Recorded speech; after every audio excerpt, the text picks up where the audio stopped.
بسم اللہ الرحمن الرحیم۔ فروری 2025 میں امریکی صدر ڈونلڈ ٹرمپ کے ایک ایگزیکٹو آرڈر کے تحت جب اپنے قیام کے 60 برس سے زیادہ عرصہ کے بعد امریکہ کی شرح سمجھے جانے والے یو ایس ایڈ کے ادارے کو بند کیا گیا، تب پاکستان میں جاری یو ایس ایڈ کے تقریباً 84 کروڑ 50 لاکھ ڈالر کے 39 مختلف منصوبے معطل کر دیے گئے، جن میں تعلیم، توانائی، زراعت اور گورننس کے مختلف شعبے شامل تھے۔ تاہم بعد ازاں پاکستانی حکام اور امریکی حکام کے درمیان ہونے والے مذاکرات کے نتیجے میں دو اہم پروگراموں کی جزوی بحالی ممکن ہو چکی ہے، جو شفافیت اور نگرانی کے سخت نظام کے تحت دوبارہ شروع کیے جا رہے ہیں۔ بحال ہونے والے ان پروگراموں میں need based merit scholarship program اور سابقہ فاٹا کا انفراسٹرکچر پروگرام شامل ہیں۔ جولائی 2025 میں نائب وزیر اعظم اور وزیر خارجہ اسحاق ڈار اور وزیر خزانہ محمد اورنگزیب کی امریکی حکام سے ہونے والے مذاکرات کے بعد، جہاں دونوں ملکوں کے درمیان ڈیوٹیوں اور سرمایہ کاری کے حوالے سے معاہدے طے پائے تھے، ساتھ ہی ان پروگراموں کی فنڈنگ بھی بحال کی گئی۔ یاد رہے کہ پاکستان اکیلا ملک نہیں ہے جہاں یو ایس ایڈ کے منصوبوں کو بحال کیا گیا ہے۔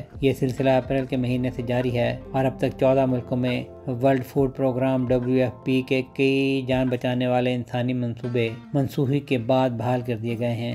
جن ملکوں میں WFP کے منصوبوں کے لیے فنڈنگ بحال کی گئی ہے ان میں لبنان، شام، عراق، اردن، ایکواڈور اور صومالیہ سمیت دیگر ملک شامل ہیں۔ تاہم WFP کی سفارش کے باوجود افغانستان اور یمن کے امدادی پروگرام بحال نہیں کیے گئے، جن کے بارے میں امریکی محکمہ خارجہ کے ترجمان ٹیم بروس نے منگل کو صحافیوں کو بتایا۔ امریکہ کو خدشات ہیں کہ یمن اور افغانستان کے WFP کے فنڈنگ سے حوثیوں اور طالبان کو فائدہ پہنچ رہا ہے۔ سہیل شہریار، پاک ترک نیوز۔